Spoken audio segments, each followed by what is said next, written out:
right, live from Studio 6B on a Tuesday night, August 6th, 8 p.m. on the East Coast. Real America's Voice. Glad you're in. Slick Rick's going to have some sports. Delgado's got some news. Aaron and Harry on the highway holding it down. Harry on the highway. Boy, what a day for Harry on the highway today. Started his day out traveling to Pennsylvania. Was at the J.D. Vance rally. Made it all the way back to New York to be here tonight. Dang. To hold it down on Studio 6B. Harry on the highway. So, what's up, boys? Mr. Delgado, how are you? Guten Tag. I believe it. Is that a term I can use to say hello? Your mic is way overmodulated. Way overmodulated on that mic. I don't know what's going on, but it's all... Okay, thanks. Welcome, Brat, Big D. Yes, welcome, Bratwurst in my life, yes. Well, I mean, I only had... we only went through... 22 brats. 4 or 5 cases of beer. That's it? Oof. 22 bratwurst, 16 hamburgers, cheeseburgers, about the same hot dogs, potato salad, macaroni salad. Let me guess, you had Heineken's. Now we had Spaten and every other kind of German beer. So that's the names Germans you can't even pronounce. when the Germans come to town. So now we're going to have Kay Spetzler. Who's she? And then, we're going to have like a German night at some point in the next couple weeks while they're here too. But they're like wild. Last night was German. Well, yeah, every night is. Did you have to watch the Olympics at all? No, please. Are you kidding me? What, didn't Germany have some big games or something? I have no idea if they have or not. They're more for the Winter Olympics. I still have watched exactly a total amount of 0 seconds other than the clips I've seen on X. Yeah, me too. Of the Olympics. Well, the only thing I did watch is the men's and women's road race over the weekend. I saw Michael Phelps on a clip. He said he was very disappointed with American swimming. Wow, Katie Ledecky did fantastic. So, that was interesting to see. But no, I just don't care. Yeah. So Slick's going to do some sports. Delgado will do some news. Want to thank Kevin Downey Jr. for sitting in, of course, with the boys last couple nights, as my schedule was kind of all over the place. But we're back, and what a night to be back. And here's what you have to love about what happened today. And here, first of all, congratulations to Rick Delgado for being absolutely correct. What was I correct about? On the last name Shapiro is a non-starter for the Democrat Party. You don't fit the narrative. But what you have to love about this is that now you have basically a base election. Kamala Harris had the chance. And I was quite nervous about it. As I said, picking Shapiro lets me know that they think they can win, and they're going after a win. This guy's got a 61% approval rating in Pennsylvania, 16 electoral votes or 18, whatever the number is there that she could have pulled in, made it much harder to get to 270. It's hard already for any Republican to get there. He is a polished, much slicker, no pun intended, politician than anyone else she had on the list. Brings a hugely important state, is liked in the state a lot. He's a good speaker, very slick, way more than anybody else, and it didn't matter because this is now a base election, and the base election is San Francisco and Minneapolis versus the rest of the country. It is the riots of 2020, mostly peaceful, burned down police stations, versus the rest of the country. It is radical, hard left as you can get, Tim Walz and Kamala Harris versus the rest of the country. It is. We need to reimagine policing, abortion on demand, illegals driver's licenses so they can vote, middle America go screw off versus the rest of the country. That's what's the base election now. Communism, Marxism, leftism, anarchy is on the ballot. It is absolutely on the ballot. The most radical far left ticket that we could have ever dreamed of getting, we have now gotten. Josh Shapiro would have been a firewall to that. He would have brought an important state with its electoral votes. He's very well liked, but it did not matter because the Hamas wing of this party grows by the day, and that is what played out as more important And really what they could not get around and would not accept is anyone, and he's not at all centrist or to the middle, Shapiro, but his last name Shapiro was a non-starter for this party. They would not have it. They could not lose Dearborn-Stan, Michigan. They wouldn't lose it. They put up Michigan and Minnesota were more important to them than Pennsylvania and maybe some other places. We'll see. But it is now a base election. She caved and is playing to the base, which now is more and more becoming the Hamas wing of this party, the anti-Semitic part of this party. It grows by the day. That is what she's playing to. And for me, for Trump and the campaign, this is such an unforced error in my mind that it is stunning. The messaging is so clear if they can just stay on point now. You want groceries affordable again? Do you want this? Do you want crime in your streets, burning down police stations, or do you want what we had do you want an open border? Do you want terrorists coming in? Do you want what we see in Minneapolis? Or do we want this guy today, the media is going to do the same thing with him they've done with Kamala. They're going to try to rewrite his history. They're going to try to rewrite this guy into some centrist, to some, he's just a good old middle America kind of guy. No, not even close. Not even close. So, man, if you're a supporter of President Trump, you see this pick today, you've just got to be. To me, it seems like it is such an unforced error and gift to this campaign. If they can make the messaging work now. Yeah. And I don't disagree with you, but I do have a theory. Oh. And it goes in line with, of course, the Josh Shapiro angle. I think part of it was he's Jewish. Yes, you can't get away from that. If you're in the Democrat Party, you're basically run by anti-Semites at this point. They can't have him on the ticket because then you've got the husband of Kamala, who's Jewish, a bad Jew, according to Sid Rosenberg, and then you'd have Shapiro and his. That's too many Jews for them. That freaks them. That freaks them the F out. But what my theory is I don't even count her husband, by the way, in the Jewish thing. Okay. I know he's Jewish, but I mean, right. That to me, that's.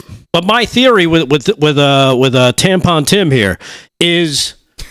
He is the last choice. That was trending today, by the way, on X. Was it? I'm sure it was. Yeah. He is their last choice because I can go down the list. I wrote down a list. Look at me. I did some prep. Whitmer. She's got a political future. She doesn't want to be part of this turd ticket. No way. She doesn't want to be attached to it. Newsom. He sees himself as a political figure. He wants to look at 28. He ain't attaching himself to this turd ticket.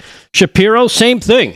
I mean, we say the thing about the Jewish thing, but like you said, he's a slick speaker and he carries a big state. He sees this. He sees beyond this because he knows she's a turd. The Kentucky guy, what's his name? Bashir? Yeah. Bashir? He sees himself also as somebody who can run for a bigger seat down the road. He doesn't want to be attached to Kamala. And then you got Mark Kelly. Well, Mark Kelly is... I guess he's okay. From what I understand, he was Barack Obama's pick, but I guess Kamala's going this route. So, wait a second. What? I think we got. I mean, wouldn't we all agree that Barack Obama's pick is pretty much who we got? I would have to think this is Barack Obama's, but we think she picked this on her own. Yeah, I don't think this is Obama's pick. But meanwhile, Mark Kelly, yeah, he's got the astronaut thing, but he's kind of a lunatic. But he brings a different state. But again, he probably saw this as he probably would have taken it if they went to him, but they didn't go to him. They went to this lunatic, who's basically he's a nobody on the national stage. He's nobody. Probably beyond his governorship, he sees he's probably got not much of a political future left. So it's like, why not? Now I can sell myself as VP candidate for the rest of my life. I can go on, MSNBC and CNN. They'll have to put the thing under my name, VP candidate, former vice presidential candidate for the rest of my existence. He probably just upped his value in terms of, jumping on a network after the election. Well, and again, these are just my theories. The thing about that statement that I don't agree with is when you look at Tim Walz, The thing that Tim Walz is he's a picture profile in what Democrats do with power. He went into a state at the time was probably considered kind of purplish. It wasn't hard left, deep blue as it is now, because what he did is he went in there and won a race against a Republican, took the trifecta with a 1-seat then majority now in the Senate, and as soon as he got that, he was off to the races in a way that as Republicans and conservatives, we could only dream of in states that we have the trifecta, and we never do. He is the perfect example of when they get power, they use it. They don't bow to anybody. They don't try to play nice with anybody. They go for the agenda. Then they go for the whole agenda. They want to remake the Supreme. They go after it, and that's exactly what he's done in Minnesota. Daniel Horowitz today pointed this out. He said this guy is DeSantis for his state, but just in reverse policy-wise. But he has taken on the right. He has gone after. He has used his power to become very popular with the crowd that he's serving in Minnesota. And he has gotten stuff done if you are a communist. He has gotten a lot done in that state. So he has done exactly what we wish we could do in red states. He has done in that state, making it hard left blue and getting everything that they want. Right, but how did he do it? What was it? A mix of, hey, we're going to redraw districts, we're going to do all this, because he just didn't come in there and be like, oh, everything's perfect and people will love me based on it. You got a lot of level-headed people who are going, no, we don't want this. Probably having everything shut down on them. So, he may have done what all those things, but was it on the up and up? Did people actually agree with it? Of course. Or just the small vocal minority and the media and everybody that's in his pocket saying, yeah, we're going to push this through. Don't worry about it. We got this. He's flipped this state to the trifecta for Democrats. And he's done it by introducing things like fundamental right to abortion through all 9 months of pregnancy, declared Minnesota a refuge for children seeking sex changes, passed Take Pride Act. This is legislative stuff that he's gotten through both houses, which prohibit nonprofits that serve minors from discriminating based on gender identity and hiring practices, passed protections for women who travel to Minnesota for abortions, repealed protections for babies who survive abortions, stripped pregnancy resource centers of state funding, gutted reporting requirements for abortion facilities, expanded medical assistance to include abortion taxpayer funded, repealed an informed consent law for abortion, legalized recreational marijuana use, increased government spending by 40%, raised the gas tax by indexing it to inflation. And I'll continue the list when we get back.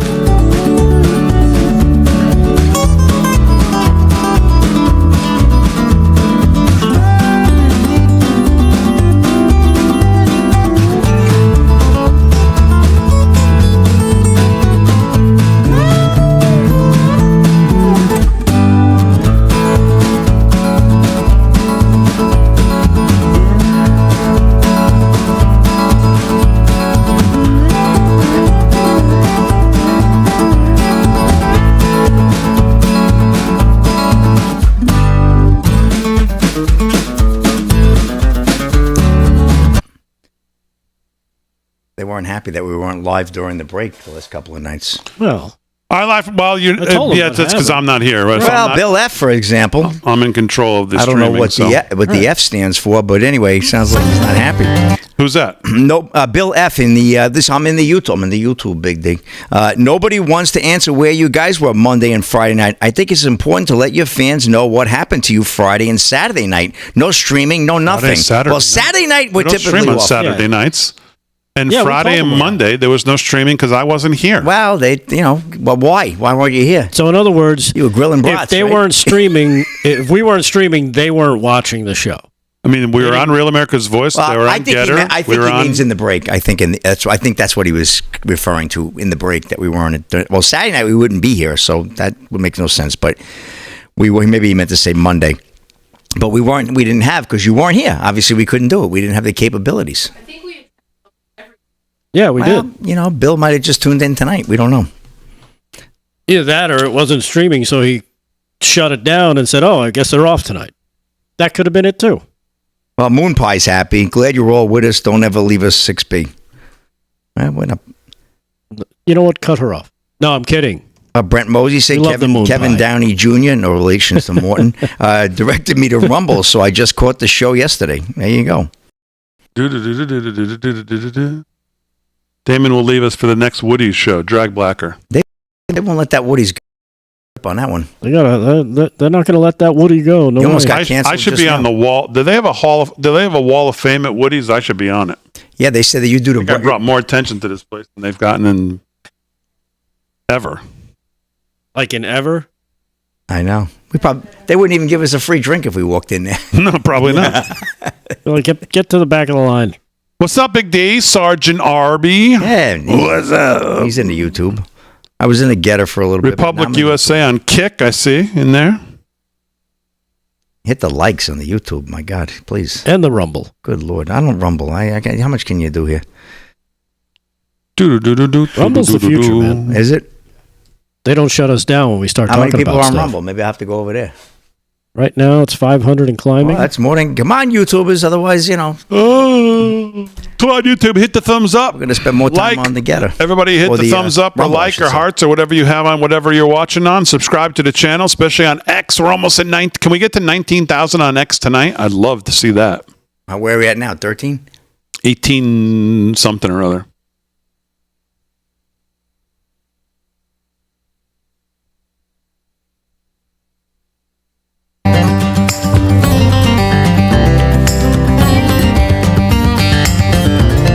All right, 17 past the hour, live from Studio 6B on a Tuesday night. Slick's going to do some sports here in a second. Delgado will have some news. We're going to talk about Tim, what's his name? Tim Walz? Tim Walz. Tim Walz, governor of Minnesota, as the running mate for Kamala Harris. And you now officially have the most radical leftist Marxist ticket.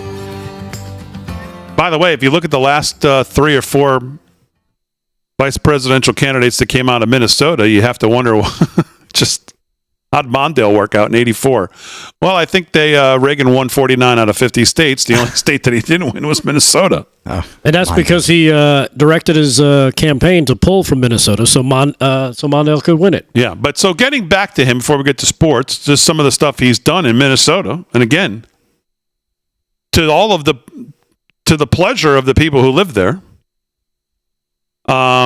Repealed protections for babies who survive abortion, stripped pregnancy resource centers of state funding, gutted reporting requirements for abortion facilities, expanded medical assistance to include abortion, taxpayer funded, repealed an informed consent law for abortion, legalized recreational marijuana, increased government spending by 40%, raised the gas tax by indexing it to inflation, creating a new delivery fee on all retail orders over $100, increased sales tax and fees for vehicle purchases and registrations, passed a metro-wide sales tax increase, enacted automatic voter registration, passed pre-registration for 6 and 17-year-olds, joined the National Popular Vote Interstate Compact, funded a study on ranked choice voting, passed a bill to provide driver's licenses to illegal immigrants, passed a bill, recognize when I say passed a bill, passed a bill to provide health care to illegal immigrants, restored the right to vote to violent felons who are on probation, created a commission to design a new state flag, which we all remember that video of him bringing it into that shot when he was waiting to go live. It looks like the Somalian flag.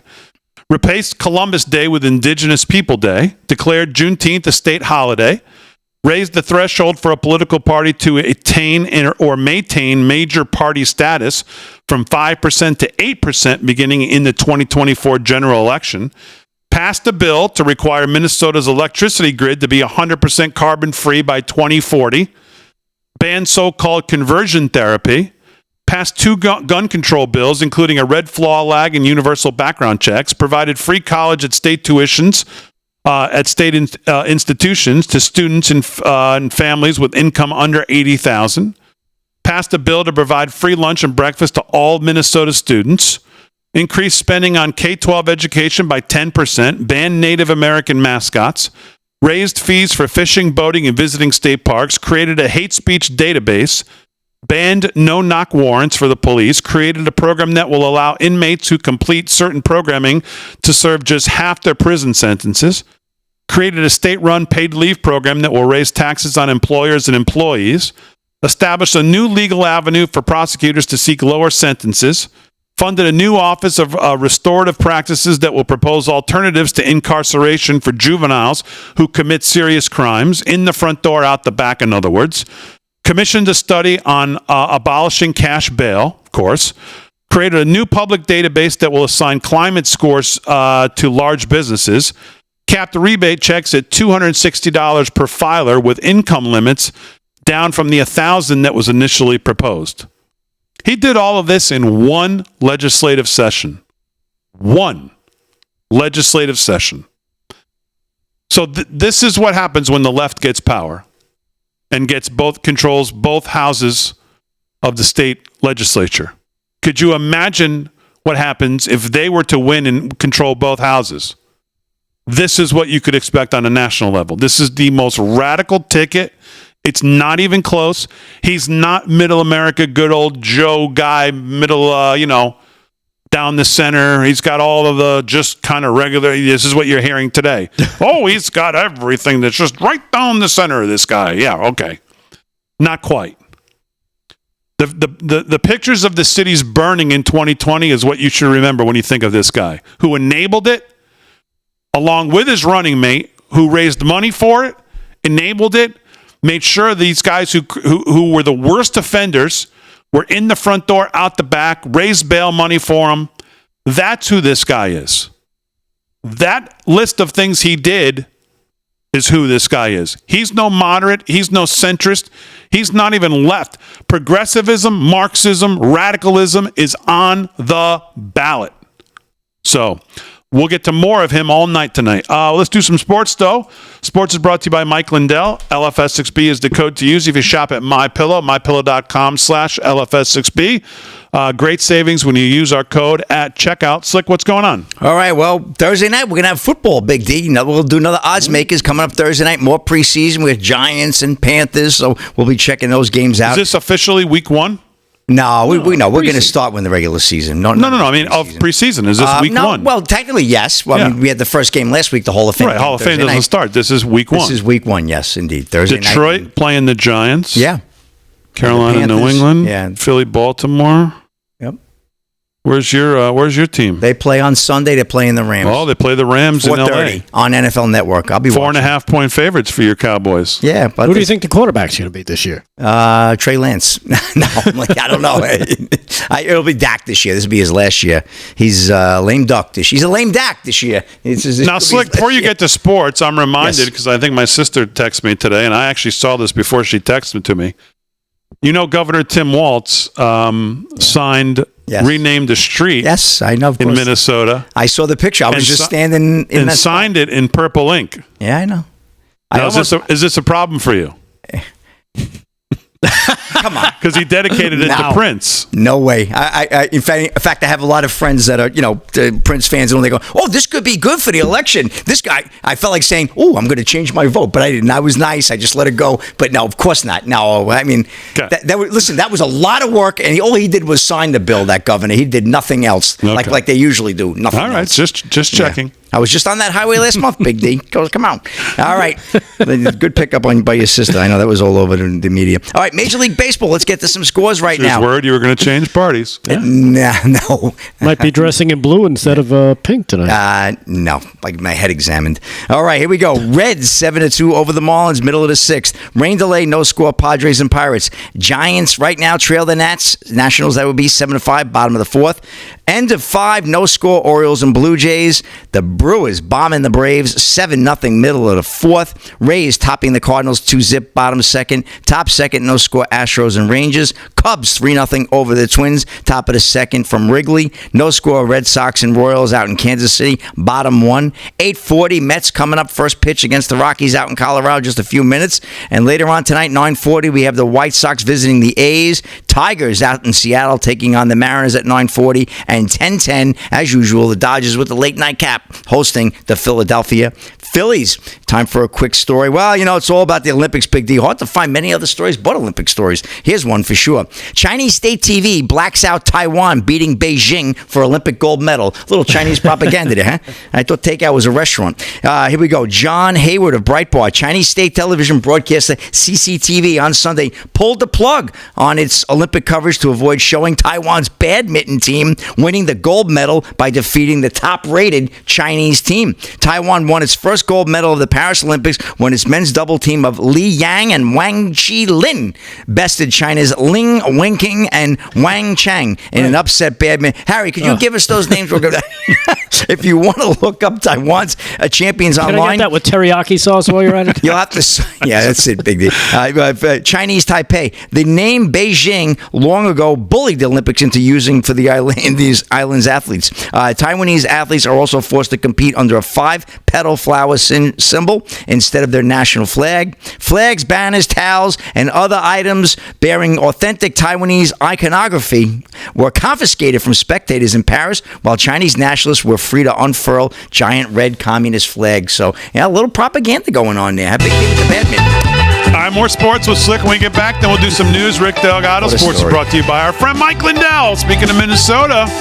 And towels and sheets and all that. There you go. Sport Mike. Use our code. We're back with more sports when we get back right after this.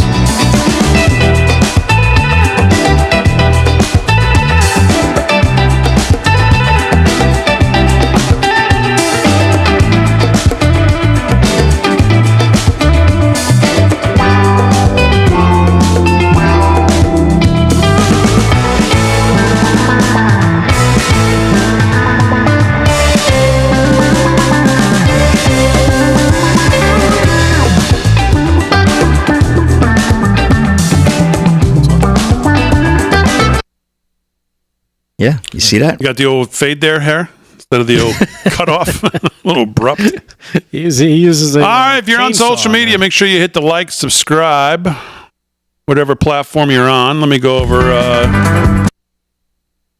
We have a, what do we got here? We got a super chat. Whoa.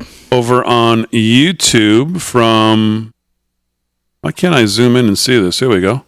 Child of the King, oh, that's a nice $200 super chat. The YouTube have been the Ute, I guess that means the youth, have been indoctrinated to believe that government should do all things for them. Boy, isn't that the truth? That is the truth. That is why Waltz got away with all that commie crap. They are doing just what Ovomit promised. Who's that? I don't know.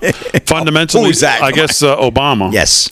Fundamentally change America. Patriots must vote or it's over. Thank you, live from Studio 6B. Well, first of all, thank you for the super chat. Yeah. Any super chats, obviously, I'll get right to and read. We appreciate that. Great way to support the show, by the way. Yeah, super chats through our YouTube stream. I think you're buying pizza for the next few Fridays. I think, yeah, that's really nice. But yeah, no, and it's accurate, by the way. That's why I questioned Delgado on whether this has got to be. And I know the word was Obama wanted, but I mean, we think she just came up with Waltz on her own. No, I'm sure the radicals in her inner circle probably pushed that. Plus, I'm pretty sure that all these people took a thanks but no thanks. Oh, we don't want to be a part of this. Well, someone brought that up on I think it was X. Somebody sent in a message I saw on X today saying that. And I responded saying, yeah, it would be good to know. I don't know how we could ever find out how many people were approached and said, yeah, thanks, but no thanks. Yeah, because why would she do this in Philadelphia? I already got more trouble than I need, as Delbert said. Why would she do this in Philadelphia, in Pennsylvania, with the guy from Minnesota? Yeah, meanwhile, Shapiro takes the stage today, and everything that I was worried about, I'm watching him going, yep, this guy is slick, he's good, he speaks well, he's convincing, he would be a problem. And then here comes, Biden light, Waltz, who looks like he's about Biden's age, but he's only 60, I believe. Comes out there as awkward as possible, like he's talking to his high school, government class. And I'm thinking, crazy, just crazy. Yeah. Tommy Viper said he sent you.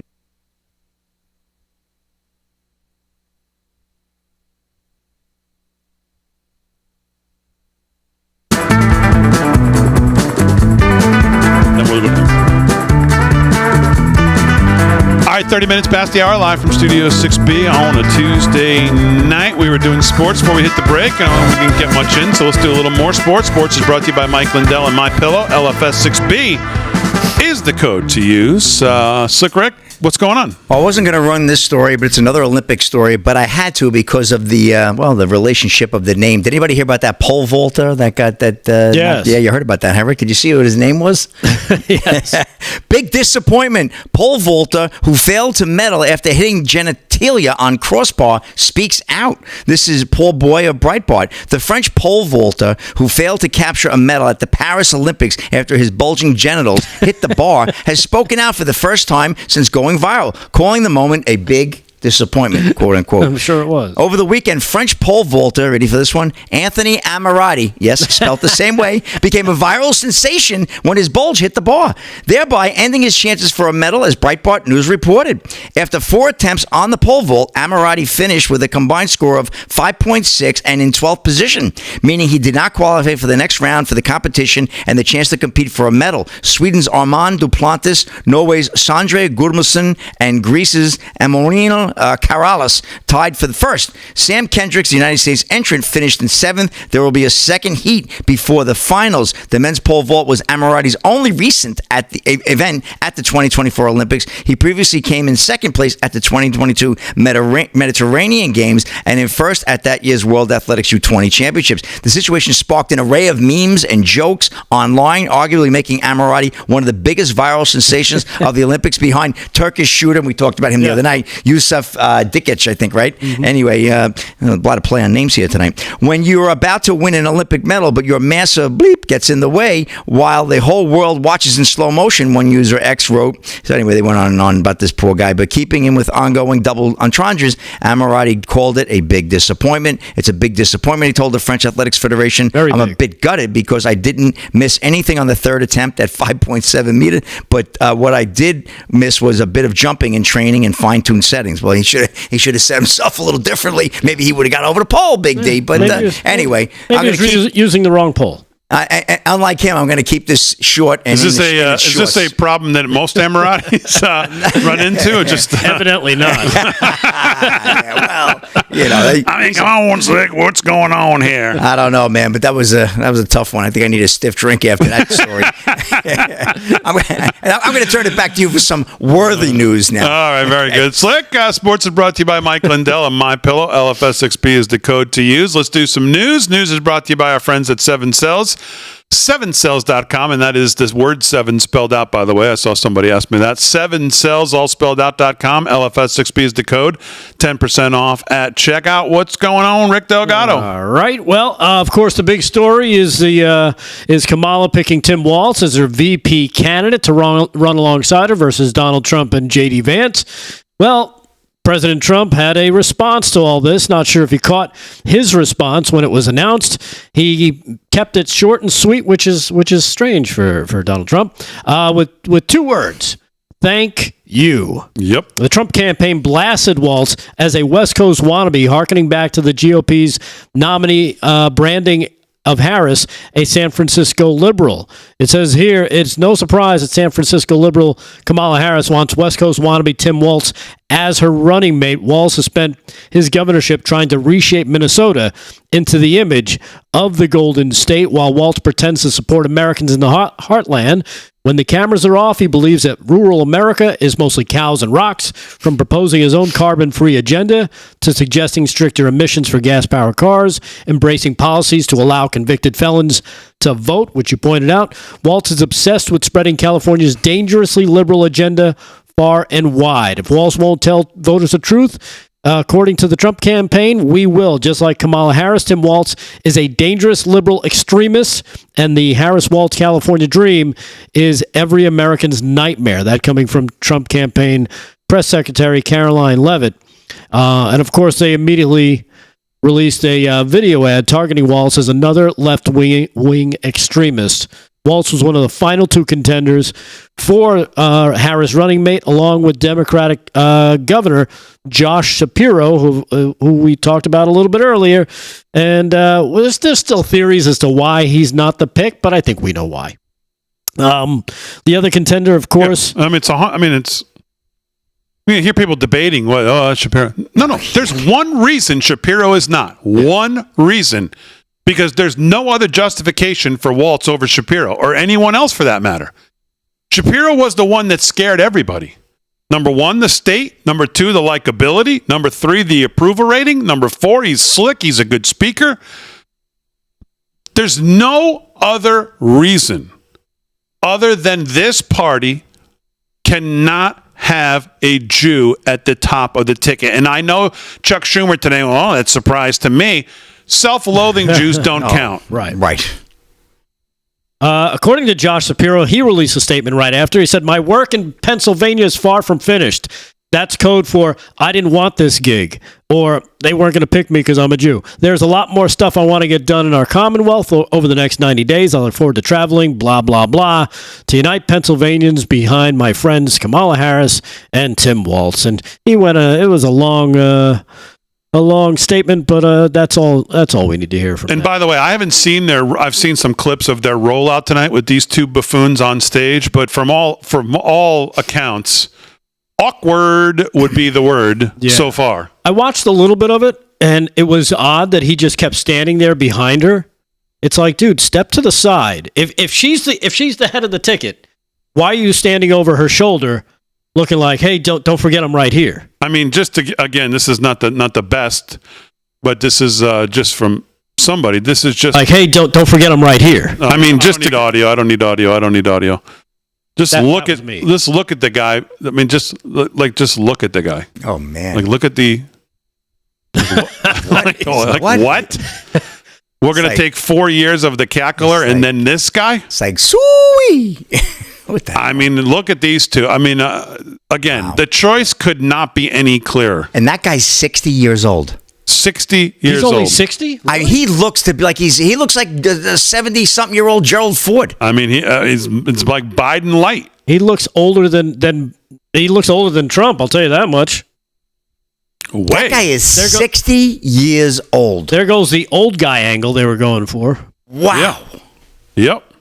Wow. As a matter of fact, Tim Walz's wife, well, she had a special recollection that she remembers when everything went down in 2020, the burning of the cities. Here she is talking about the thing that really stuck with her the best. This is cut number 2. This is the wife of Minnesota governor and now VP running mate to Kamala Harris, Tim Walz. This is his wife talking about that. I would say those first days, when there were riots, I could smell the burning tires. And that was a very real thing. And I kept the windows open for as long as I could because I felt like that was such a touchstone of what was happening. Burning tires. The smell of burning tires. I mean, now I'm on social media here. Aaron, you want to pull up my screen? Because I mean, I think I've been listening to the show tonight, and I don't think Carrie has an open mic. But Real America's Voice has posted one of my opening tonight, and the key here would be to listen to Harry Oates explain how dangerous this is. Harry Oates? Harry, you've never looked better. Harry Oates? Yeah. Listen to Harry Oates explain how dangerous this is. So, Harry Oates. Yeah. Great Harry Oates. Good job, Harry. You are on it tonight. Playing music and explaining how dangerous Tim Walz is, and you're right. So. He's right, though. All right, what else, Delgado? Harry Oates. Yes. That's news right there. Harry Oates is leading the charge. Harry on the highway, come on. Man, oh man. All right, I guess we'll go with that. Yeah.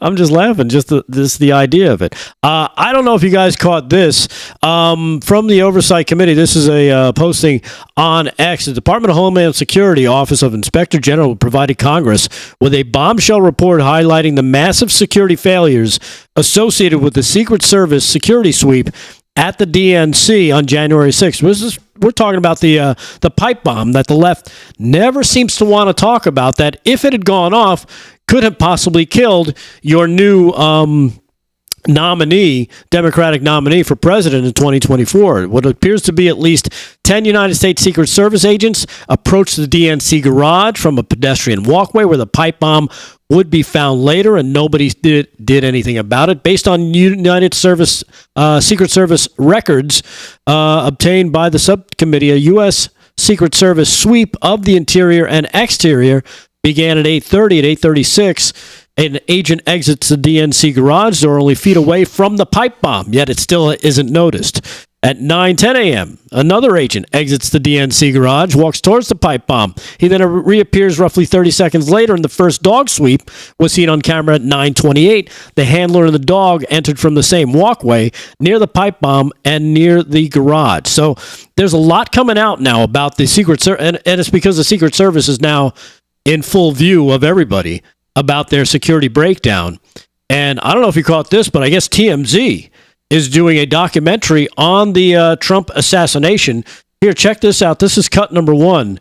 Kind of surprising when you hear some of the clips in here. Check this out. TMZ Studios has a new documentary that drops on Tubi. It's called Under Fire, the Trump Assassination Attempt. And it is, I think, pretty shocking. We have a number of former Secret Service officials on talking about how shocking the security lapses were. There was nothing good that I have to say about how those events unfolded. They talk about a debate that's going on that women were allegedly placed in the position on the stage there, even though they were too short. Half of those people are women.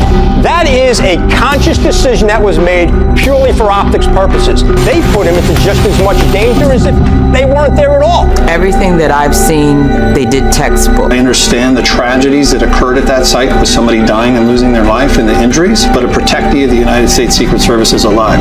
At the end of the day, that's a win. And when you hear the eyewitnesses and you hear the video and the audio from the video of people screaming, there's a guy with a gun up on the roof 30 seconds before the shooting actually occurred, when you see the guy climbing up 2 minutes before the shooting occurred. And all the while, Trump is speaking on the stage. No one from the Secret Service screamed, "Get him off the stage, get him on the ground," which they could have done. I have a hard time believing that someone didn't hear it because we were not quiet about it. But there were so many lapses here, and you will see them on this documentary. You're also going to hear how some of the people tried to help the man who died as a result of a stray bullet. There was blood, there was a lot of it, but there was also pieces of skull fragment. There was also pieces of brain matter. You're going to hear about Trump's injuries, what he said the next day. There is a lot in this documentary, including the profile of the shooter. He snapped and evil got to him. And the documentary is called Under Fire, the Trump Assassination Attempt, and it is free on Tubi. Yeah, so hopefully things like this continue to come out, because this story should not go away. No. They're not going to let January 6th disappear. We shouldn't let this disappear either. Yep. All right, more live from Studio 6B, back right after this.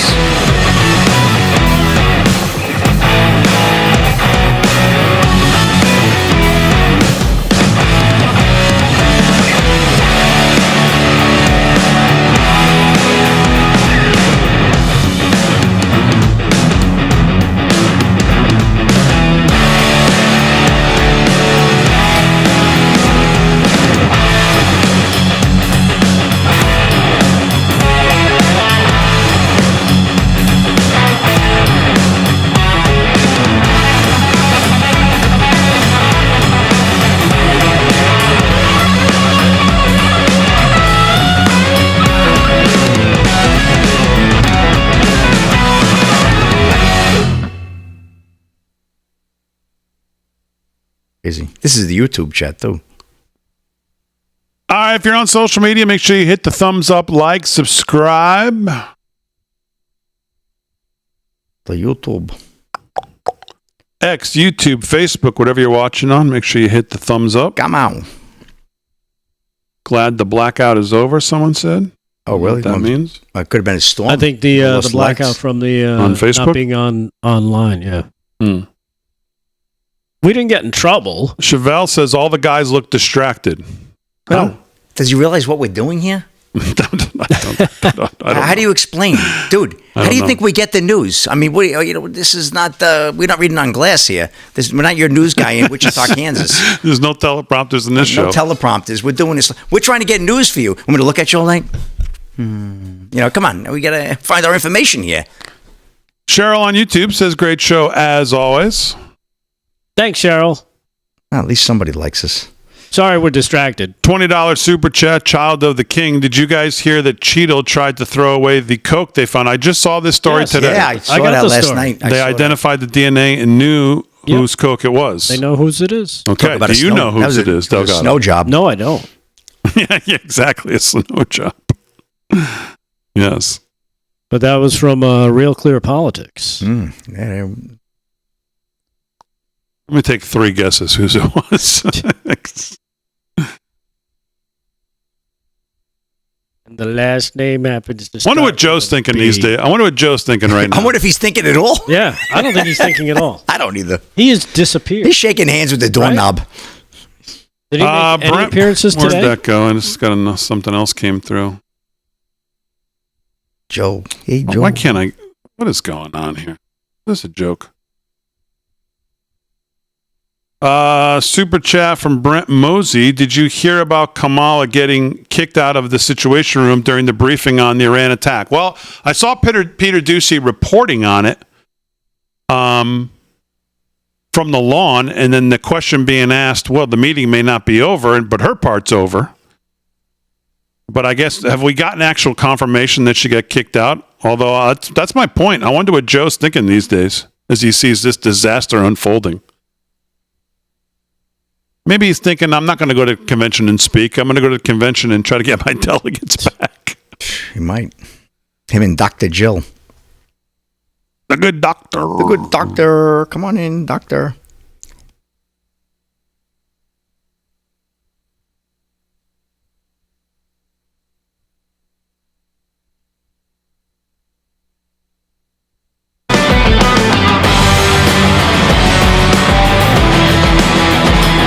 All right, 13 to the hour, live from Studio 6B. Slick's doing sports. Delgado's doing the news. Aaron and Harry on the highway, holding it down on the Tuesday night. Glad you're in. If you're following us on social media at LFS6B, make sure you follow, subscribe, like, whatever platform you're on. Always appreciate trying to grow the numbers on social media. 13 to the hour. So Trump campaign came out with another really good ad today. I'll play it here for you in a second. But again, now that we see where this pick today is really a defining moment for this party, because as I said in the opening, she's now making this a base election. Now the problem for them is their base is becoming more and more the Dearbornistan base, which they're obviously trying not to lose. They could have gone with Shapiro and really played to win. Seemingly this pick, maybe they think they can play to win, but boy, it doesn't seem it to me. This seems like just a huge unforced error, caving to the anti-Semitic part of this party, which this wing, I guess, is much bigger than even we thought it was. For me, that's what this says, to pick this guy. And it also says to me that the Trump campaign now has a very clear job to do and a very clear distinction to draw. And they've got all the tools and the facts on their side to draw it. You cannot let the media frame this guy, as they're trying to do with her, as she's tried to flip-flop on every position she's had, walk back every position she's had, drop every position she's had. They're out in full effect tonight to try to do the same with him. He's a good old middle America, kind of same as J.D. Vance, taking shots at J.D. Vance tonight. J.D.'s going to get off the couch and all this nonsense to come debate me. J.D. Vance will wipe the floor with this guy. Number one, on his military service alone, not even comparable. Guy who served versus a guy who ran. Economy, spend ourselves into oblivion, go back to the Trump years. Crime, no question. The distinctions are so clear. Conservatism, freedom, liberty on the ballot on one side, Constitution on one side, anarchy, tyranny, progressivism, Marxism on the ballot on the other side. It could not be more clear for the Trump campaign to stay on message, and these are the kind of messages that we need to see. President Ronald Reagan, who has a few... Please welcome President Ronald Reagan, who has a few questions for you. All of you will go to the polls, who stand there in the polling place and make a decision. I think when you make that decision, it might be well if you would ask yourself, are you better off than you were 4 years ago? Is it easier for you to go and buy things in the stores than it was 4 years ago? Is there more or less unemployment in the country than there was 4 years ago? Is America as respected throughout the world as it was? Do you feel that our security is as safe, that we're as strong as we were 4 years ago? If you don't think that this course that we've been on for the last 4 years is what you would like to see us follow for the next 4, then I could suggest another choice that you have. President Trump. He'll make America great again. That's a great ad. That is a great ad. That's a great ad. And that's the messaging. Take Biden out, put Kamala and Walz in there, get some pictures of Minnesota burning to the ground. I think they've already released one of them. Get some interviews from the people on the ground in Minnesota that are business owners that have lived under the tyranny of this guy as governor. This is a guy who comes out today. I think I have this clip as well. In this speech, who's talking about neighbors and talking about what we respect in Minnesota. Here's this clown today. I see those old white guys. Some of us are old enough to remember when it was Republicans who were talking about freedom. It turns out now what they meant was the government should be free to invade your doctor's office. In Minnesota, we respect our neighbors and their personal choices that they make. Mm-hmm. Except when this guy sets up a snitch line during COVID so that you, neighbor, can snitch on your other neighbor and say, hey, he's not wearing his mask or he's not doing this, with a jail sentence then pending, thanks to a guy like this. That's the kind of tyranny his iron fist oversaw in Minnesota. We respect our neighbors. What the hell's he talking about?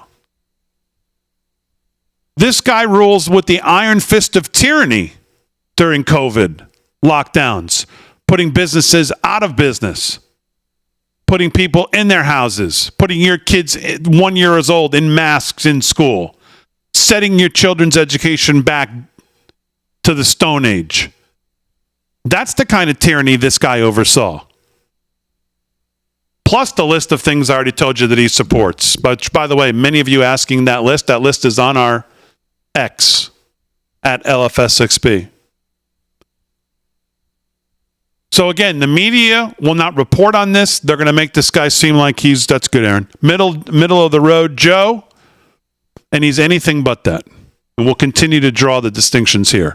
All right, let's do some sports. Sports is brought to you by Mike Lindell, MyPillow. LFS6B is the code. Slicks, what's going on? All right, well, some San Francisco 49er fans are holding their breath a little bit right now. 49ers head coach Kyle Shanahan confirms news on star running back Christian McCaffrey. This is originally reported by Larry Brown Sports earlier today.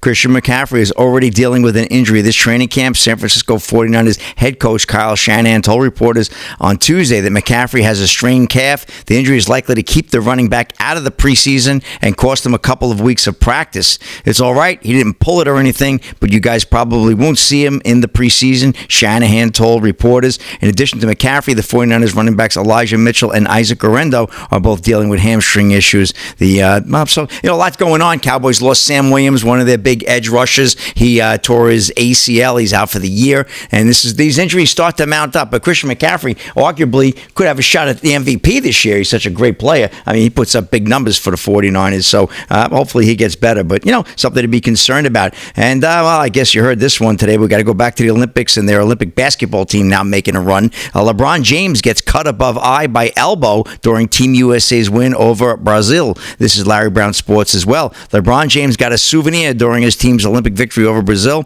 James and Team USA advanced to the semifinal round on Tuesday with a lopsided 122-87 win over Brazil. While the game was mostly uncompetitive, You would not know it based off the looks of James's left eye. During the third quarter, Los Angeles Lakers star James took an inadvertent elbow above his eye from Brazil's Jorginho de Paulo while it's anticipating a rebound. An airborne de Paula accidentally elbowed a stationary James who was standing underneath the basket. It required stitches, Big D, but unfortunately they weren't over his mouth. I mean, we love LeBron. Yeah, spicy. Yeah, come on, LeBron. I'm no LeBron fan. I never was, and that's me. And that's a wrap in sports, Big D. I'll bring it back to you.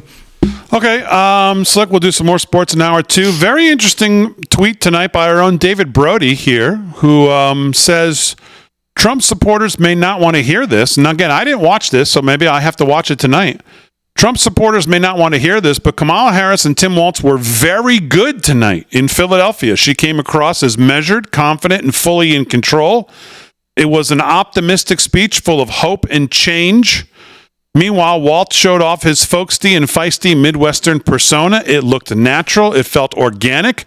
The crowd was large and energetic. We'll see if it holds, but this race feels different, and the polling suggests it is different.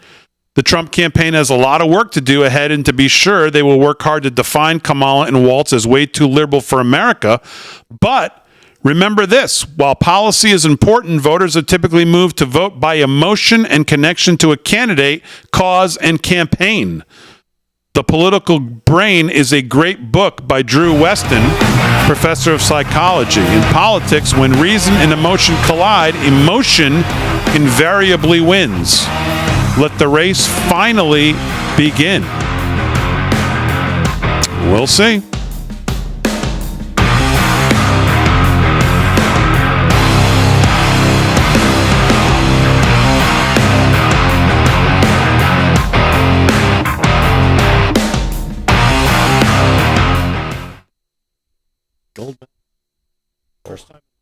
I'm surprised by that take, but I didn't watch it, so I guess I have to go watch it.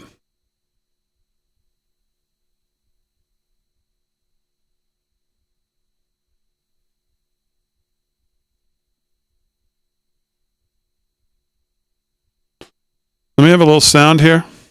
Yeah, it's been a long time since somebody. The debut of Minnesota Governor Tim Walz on the national stage, and we saw Kamala Harris introduce him. So obviously, very, very high energy event. Kamala Harris is bringing out gigantic crowds. Democrats are, in fact, enthused. They brought out Josh Shapiro for a little bit of a consolation run. He yelled a bit, and his voice broke, and he talked a little bit about being Jewish, which gave Democrats cover to ignore the fact that the explicit reason they did not pick him is because he's a Jew. And then Kamala Harris did an entire speech in which she really didn't talk about politics very much. It was just mostly about unity. She actually tried to channel Barack Obama /2008, circa 2008. She was talking about red states and blue states. She was talking about how she was going to govern for all Americans. And then she gave you the background on Tim Walz. And apparently, according to Kamala Harris, the relevant stuff about Tim Walz is not that he presided over the burning down of Minneapolis and, in his own words, abjectly failed to stop that from happening. It's not that he has praised socialism. It's not that he's blown out the budget to the tune of a 40% increase in the last year. It's not that he has presided over extraordinary fraud in the state of Minnesota. Of course, you wouldn't expect her to say any of those things. It's that if you go back far enough, he was a high school football coach. And don't you know, he's a teacher and a high school football. He's basically Mr. Feeney, but more athletic. He's like Ed Asner, avuncular, moderate, just one of the boys. You know, a guy who can crack a beer and can shoot a rifle, but is also really, really in favor of gun control and transing the kids. That's basically the pitch in favor of Tim Walz. So she does this routine. These rallies are incredibly well choreographed. I will say that. They are very well choreographed. She calls for a chant, and a chant goes up. First Democratic rally I've seen for a while where people start actually cheering USA. And why are they cheering USA? Because she says, what an amazing country this is. What an incredible country where a person like me, middle-class person, or Tim Walz, middle-class person, can become the president and vice president of the United States. Now, I agree with that. But she doesn't agree with that. She believes that America is systemically racist. So does Tim Walz. Tim Walz said back in 2020 that he believes that those riots were a reflection of the great evil that America represented. I don't have to watch it. We're at the top of the hour already? Yeah. It's a quick first hour. Do you have a... At 9:30? Okay. Why? I was just that. I think you said yesterday. 9:30.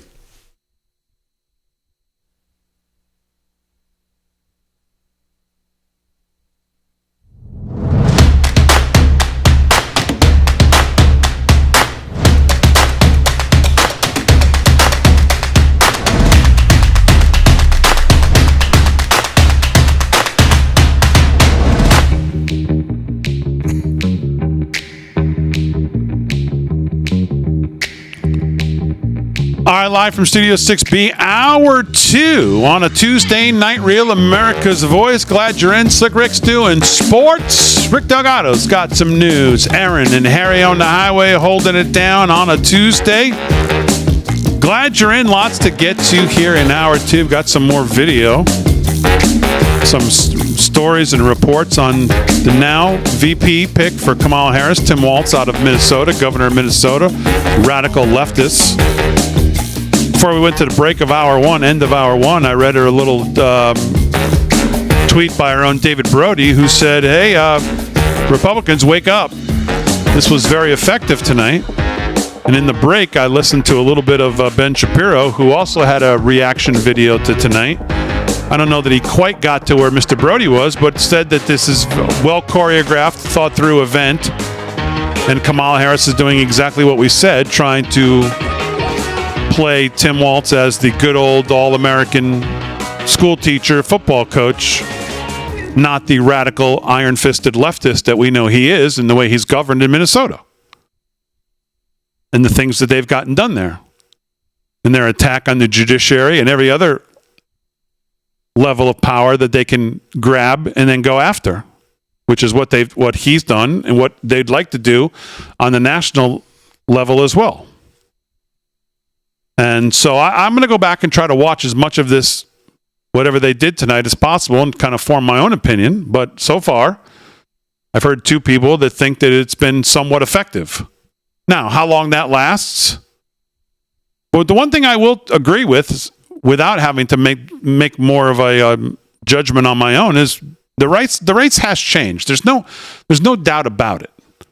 The polling suggests the race has changed. Biden was pretty much 3/4 dead in many ways in the race and in life.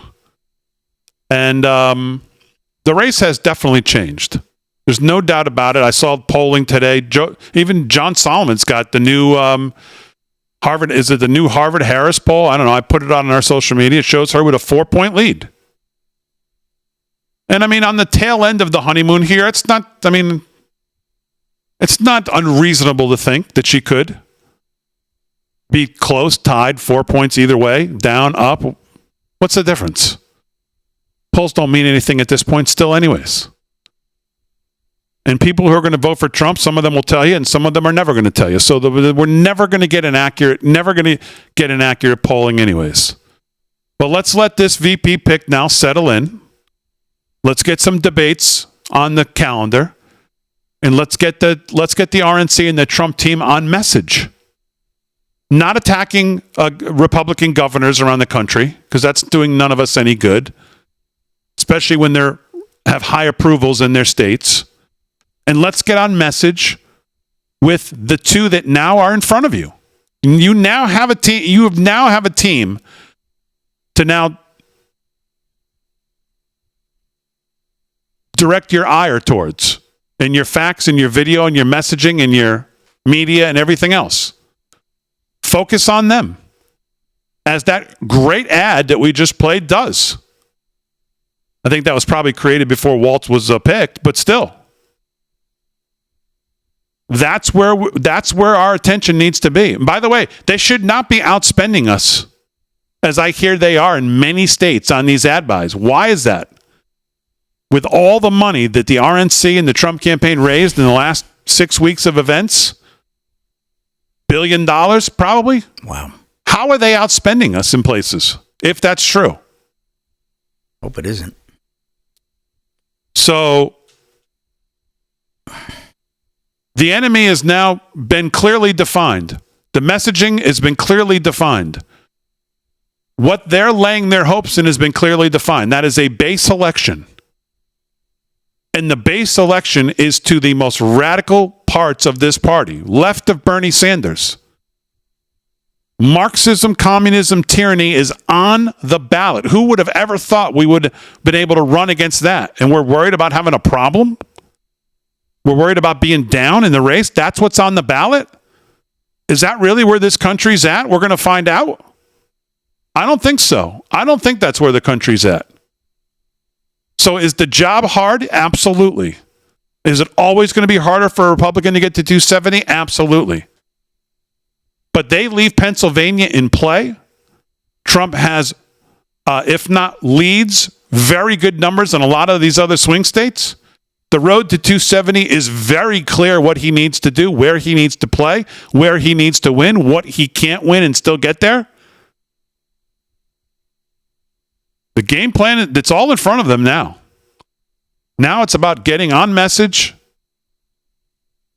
and draw the distinction as that quick ad does in a minute.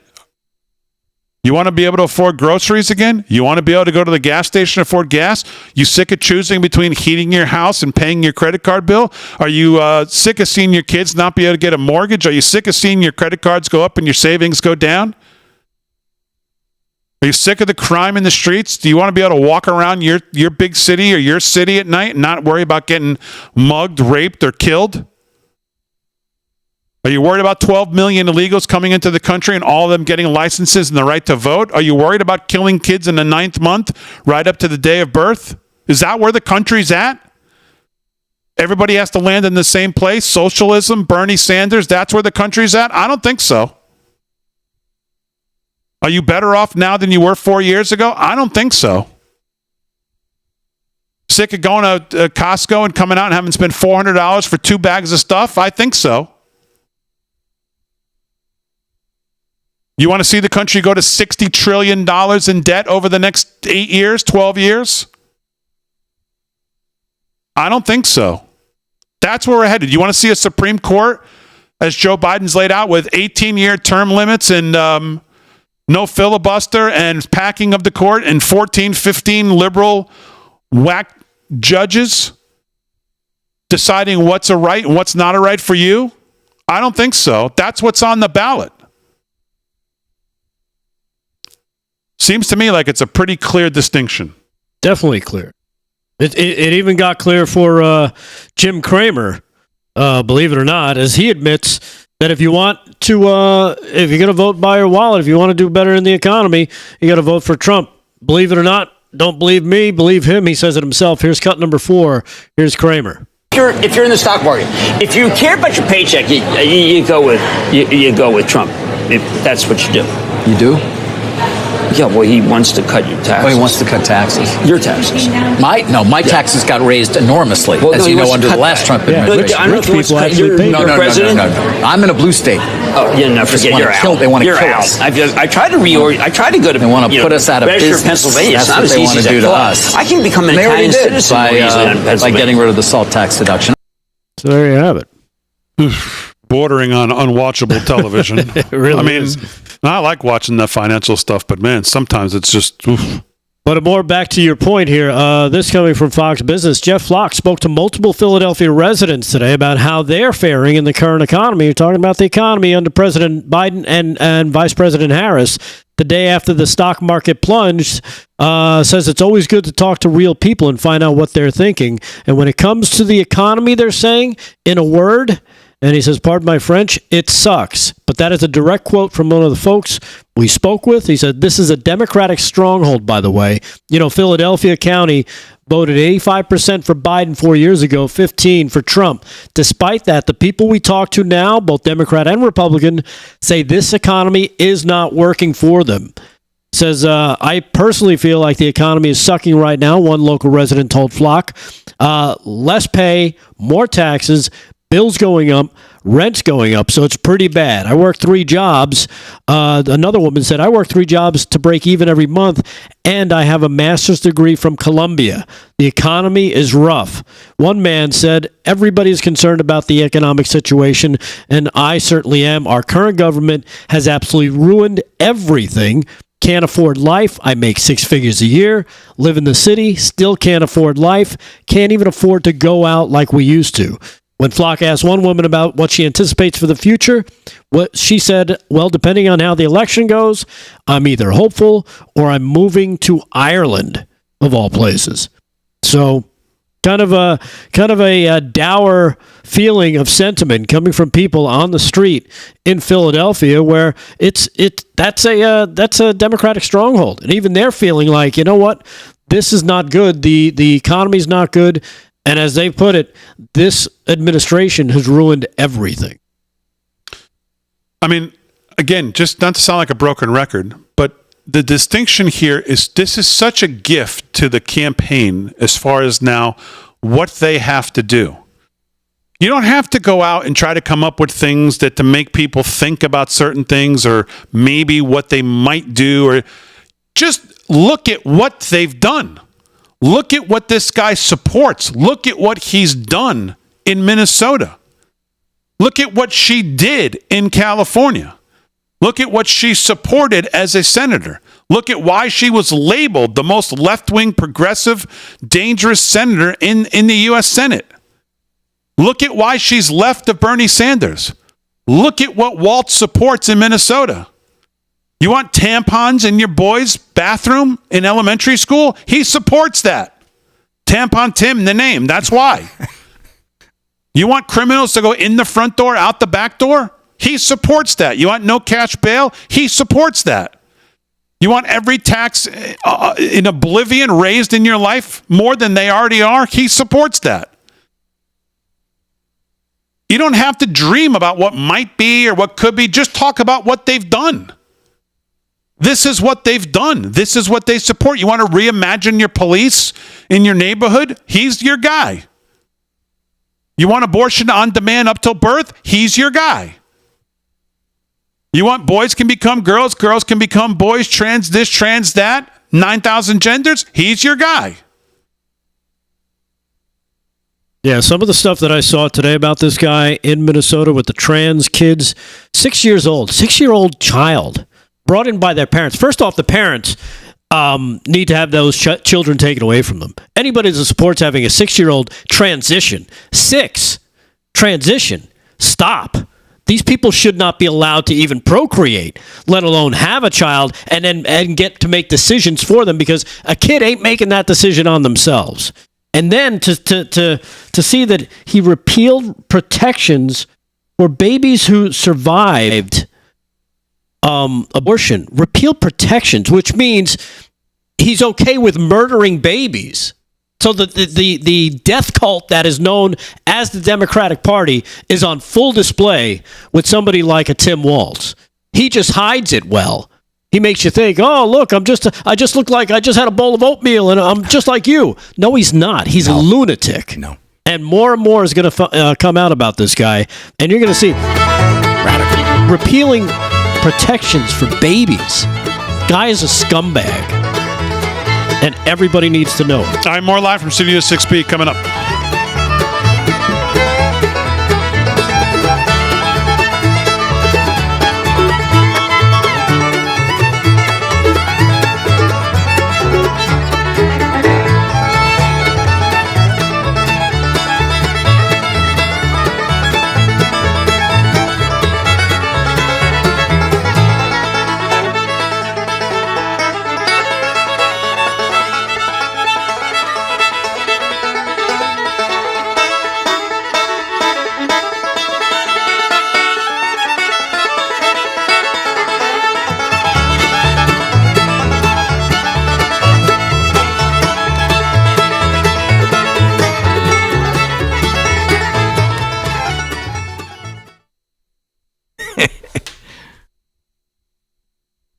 They love Big D in the Get It chat. What did I do now? When you were on that tirade, they were going, Big D, you're so anti-American, and they're going crazy. Oh my God, so many comments.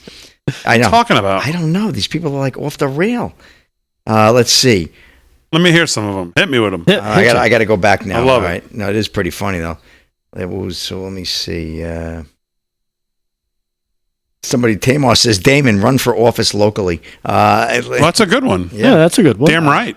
Let's see, who else? No, that was... No, he would have to leave the house. That's not going to happen. I can tell you this. At least I'll have some courage in my convictions. It's not like most of these losers who run. You know what you should do? Wear the hat. Yeah, plus I hit him with the hat. Hit him with the hat. Damon needs to run for office. You know what you should also do? Wear a patch. Shut up, Delgado. Your eyes are... What else? Come on, hit me with them. I'm looking. And I want to know who call the names out, too. I'm gonna. It was further back. You may have misread it. All right, Tamar says, Damon depresses me. Why are they outspending us? Big money, dude. Damon depresses me. Oh, sorry. Damon, everything's great. Joe says you give Yay. Joe says you give Americans no credit in the Get a Chat. Really? How is that? How is it I don't give him credit? I don't know, but Broke Spokes got you back. Damon is just speaking truth. People can't handle it. I think I heard that in a movie once. Let's see. We're not running against people who need to give credit or not credit for. I actually give them a lot of credit for they do what they play with brass knuckles. Goxbarrow says, "Hey Damon, you are still in New York. No reason to preach to those of us who escaped." Oh, really? Because I'm in New York? Why? What's that? Well, what's the reasoning behind that brilliant comment? I'm sure you'll get an answer. I'll read it to you in the next. Okay, good. Now Please fights. Please give me an answer. You're in New York. You can't talk. Oh, really? You sound like a leftist. Don't start fights with the people in the chat. Yeah, come on. These are my friends here. Green Beret. Damon's, you are in it, but it will be too late by the time everyone gets the bill. Okay, I'm not sure I followed that one. What, are we going to dinner? Yeah. Slick's paying. Oh, come on, let's go, Big D. Where are we going with the cans? We haven't been there yet. What do I have? Reeds here? AMAC and Patriot Mobile? Up. Oh, come on, let's bring it. Give me the blues. Debbie says, give me the blues. Debbie says, Damon is Debbie 031, your whole phone area code there. Damon is nothing but a Debbie Downer tonight. Oh, Debbie Downer. I hear that a lot. You're such a Debbie Downer. Okay, well, then go hide in the closet. But Nick 1214 says, I'm here for the Ricks. What do you want me to tell you? Oh, he's here.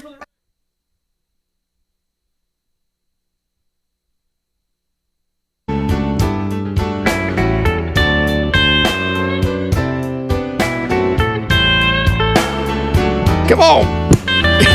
Say bluegrass. Come on, Harry. Hit me with the blues. Gotta hear the blues. Sound like the blues. Well, we talked to you about our friends over at AMAC. In the days following the attempted assassination of former President Donald Trump, the Republican Party has rallied around a powerful message, and that, of course, is fight and unite. So how do conservatives across our nation come together to both fight and unite? Well, one way to do it is by joining AMAC, the Association of Mature American Citizens. By joining AMAC, you are uniting with over 2.1 other million American patriots. AMAC listens to their members and fights every single day to defend constitutional values and your freedoms, holding your leaders accountable to pass common sense legislation. The larger that AMAC's membership grows, the greater their influence. Let's not sit on the sidelines any longer. It's time to take action by joining AMAC. Do it today. Go to amac.us/Studio 6B and activate your 1-year membership. Not for $100, not for $50, not for $20, not for $10, for $1. Visit amac.us/Studio 6B. Activate your 1-year membership for $1. Plus, as a member, you'll have access to exclusive discounts on travel, insurance, restaurants, and more. Enjoy the award-winning AMAC magazine packed with valuable insights and receive free guidance on Social Security, Medicare, so much more. Join the movement of concerned citizens who are uniting under the AMAC banner to fight for the values on which our nation was built. Visit amac.us/Studio 6B, amac.us/Studio 6B to start your 1-year membership for just $1 today. All right, listen, Patriot Mobile. Americans are tired and frustrated by a stalling economy, yes. Inflation, yes. Endless wars, yes. And the relentless assault on the values that make America great. Thankfully, there's companies like Patriot Mobile that still believe in America and believe in your Constitution. Patriot Mobile is a proud supporter of RAV, and they were proud to partner with them. They're on the front lines fighting for the First and Second Amendments, the sanctity of life, and supporting our military and first responder heroes. Support conservative causes and put America first with every call you make, all while getting the same nationwide coverage as the major providers. Patriot Mobile has all 3 major networks, and it's why they can back their service with a coverage guarantee. Their 100% U.S.-based customer service team will help you find the best plan for your needs.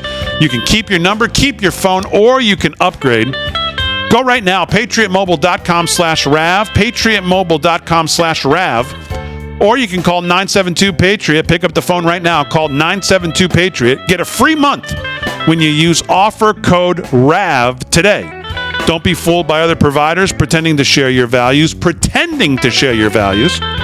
Join us in supporting the only one that actually does support them and lives by them. That's patriotmobile.com/RAV or call 972-PATRIOT for a free month and do it today.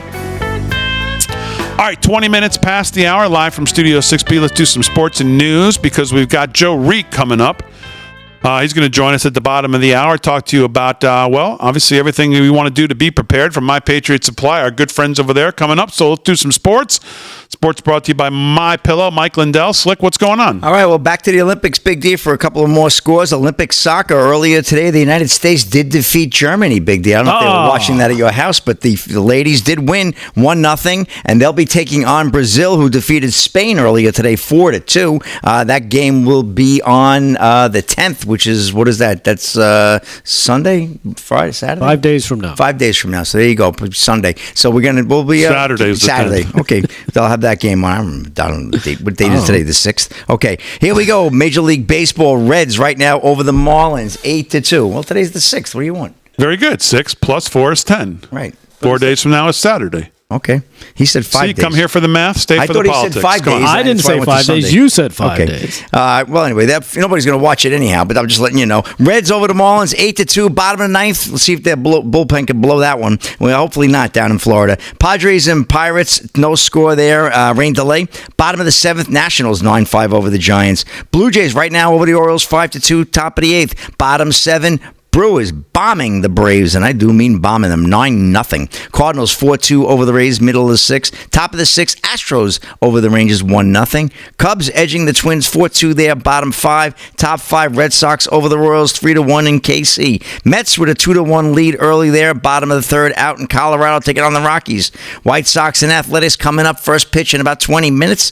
The Tigers and Mariners also first pitch about 20 minutes out in Seattle. And again, Phillies taking on the Dodgers, 10-10, first tip out in LA's beautiful Dodger Stadium. Well, big story today. Well, kind of a very shocking story. Rick and I were just talking about this. American Cole Hocker sets Olympic record in upset at men's 1,500-meter final. This is Clark Dalton of Yardbarker.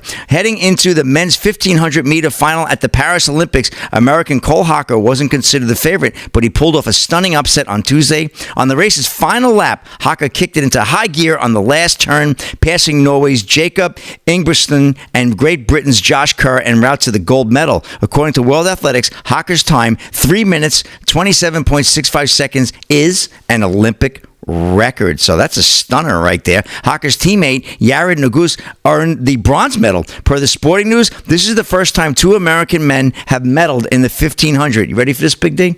In 112 years. What makes this upset even more impressive is Hocker faced elite competition. The Indy Star's David Woods reported that 7 of the 12 finalists in the event had won a collective 15 global medals, 5 of which belonged to the defending Olympic champion, Ingebrigtsen. Kerr, meanwhile, is the reigning world champion. Many billed the Olympic final as a duel between Kerr and Ingebrigtsen. Before the race, the 23-year-old Hocker had never beaten either runner, and this didn't faze him. So the confidence was paid off, as Hocker's upset will likely go down as one of the biggest at the Paris Games. Just incredible. 112 years, 2 medals for the United States in the 1,500, which is not a big race for the Americans. Never really has been. It's always, like we were saying, Kenya, Ethiopia. Right. These fellas here. Great Britain always has also had a great lineage with the 1,500. But that middle distance type of run there. And I know Rick's a big track. Did you run the 1,500? Yes, I did. Yeah, what was your Much time? slower than these guys. 3 weeks? No. Yeah. So the U.S. went 1-3-5, which is insane for a competition like this. That is absolutely incredible. So I'm very impressed to see that. And United States are leading the medal count too. For what it's worth, they are doing very well in the Olympics this year. Certainly, the swim team did great, and the women's Olympic, the gymnastics team also did very good. I think the basketball team looks like they may take a gold. Brazil and the U.S. That's going to be an interesting one. The women on the 10th Saturday. That'll be an interesting game. So we'll see where that score comes out. You see the attendance for the women's basketball in the Olympics?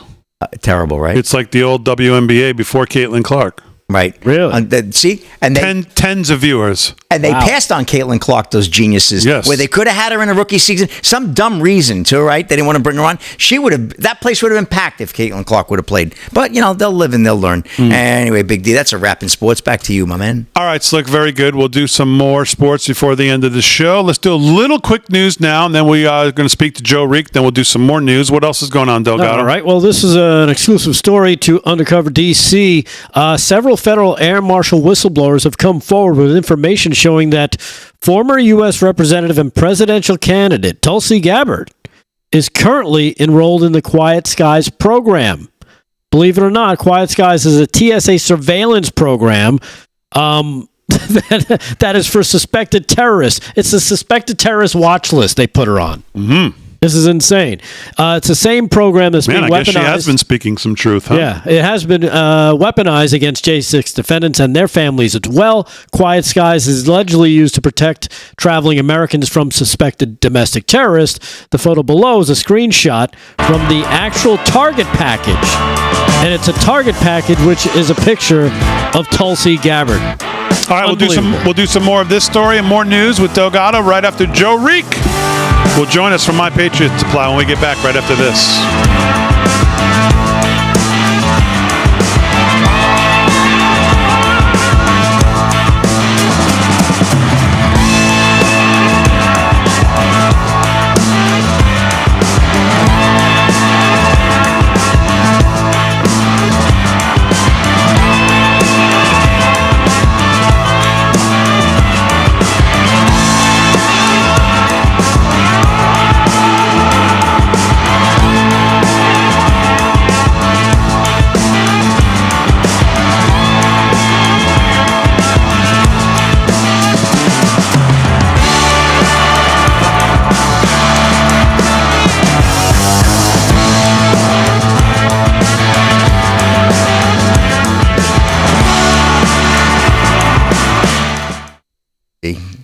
Old Sunshine Sally 10 says, Damon, please be polite to your buds sitting next to you, looking a little like a bully. Oh, do you feel bullied, Delgado? Do I feel what? Bullied? Stop talking to me like that.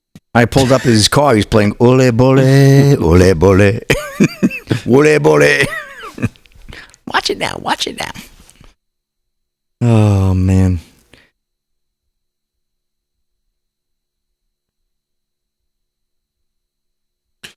Ba ba ba ba.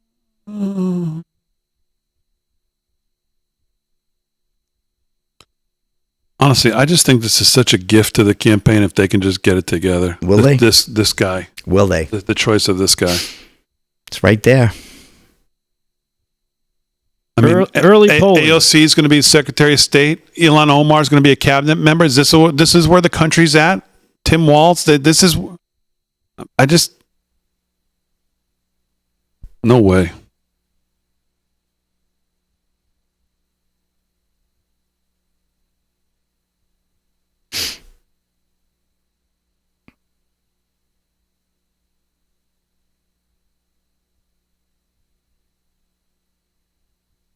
Cori Bush is in trouble.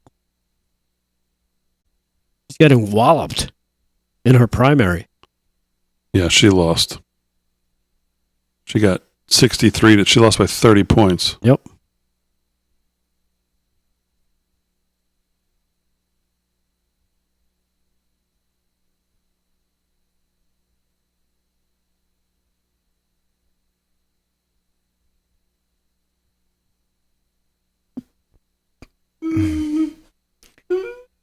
When I saw the text that it was Waltz, I seriously thought it was a joke. You thought it was too good to be true, right? I'm like, this. Not Kelly? Not I was Shapiro? Shocked. I was shocked too. I really was. I didn't think he would take the one from Minnesota. He made a. You don't lock up Pennsylvania in 18 electoral votes? Yeah. You wonder how you know how much harder that makes the road for Trump to get to 270?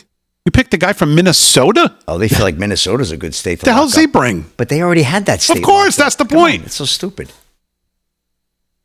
I don't know. Crazy. Because I don't think is he that relatable? Are they looking for that relatable white guy? You know.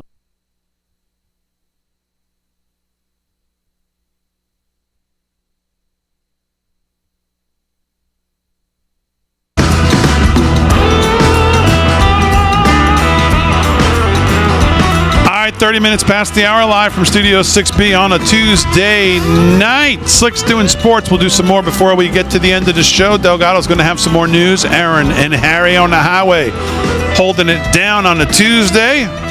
Lots to get to as we continue to expose, and we will continue to expose each and every day with receipts this abysmal pick. Well, great pick if you're us, but abysmal pick of Tim Walz from governor of Minnesota as the running mate for Kamala Harris, as you now have the most radical left-wing ticket we've ever seen. Progressivism on the ballot, Marxism on the ballot. It's a base election now. We got to make the case. So we'll get to more of that. But please welcome right now one of our great friends, Joe Reek, Vice President of Sales at My Patriot Supply. Joe, welcome back to the show. How are you? I'm doing well. Thanks for having me on tonight. It's always great to have you on the show. We've always got new viewers who are probably new to My Patriot Supply. But before we get to you guys and what you guys are doing, what's a good strategy for becoming, what is self-reliance in your mind? And what's a great strategy to start to become self-reliant? You know, self-reliance is the ability not to have to depend on anybody else for your survival. So whether that be a disruption in the supply chain, whether that be an attack on our power grid, whether that be a natural disaster, you have the means necessary to be able to continue to provide for you and your family. And that's exactly what we try to do here at My Patriot Supplies. We try to educate people on how to become self-sufficient, because when nobody's going to care more about your survival than yourself. And so, again, come into mypatriotsupply.com. You can take a look at all the different items that we have, from long-term emergency food storage to solar generator backup systems, water filtration systems, and many, many other items. So you can have the peace of mind of knowing that you can take care of you and your family should an emergency happen. Yeah, and you just touched on what I think is one of the more important things. You guys are kind of known for, obviously, emergency food. People know you for that. But you guys have stretched out a lot of verticals, some of them there behind you. What are some of the most important verticals you think that people should be aware of, besides, obviously, the food and the packaging and all that, how long it lasts and on how it tastes, all that stuff? What are some of the most important verticals you think that people should be aware of that you guys have? You know, like you said, food is going to be very, very critical. However, a major component of that is going to be water filtration. You have to have clean, potable water in order to get these meals prepared. I think they say you can go 3 days or 7 days without food, but only 3 days without water. So water is going to be a very top of mind concern for people to get prepared.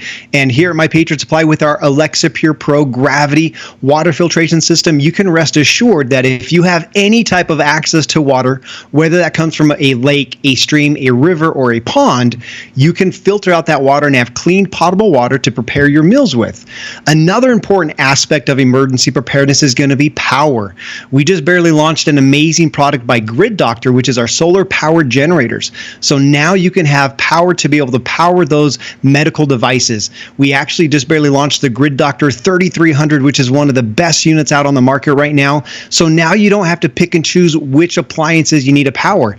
It can power your large refrigerator, your deep freezes, and your microwaves. So now you don't have to pick and choose between the items that you want to have.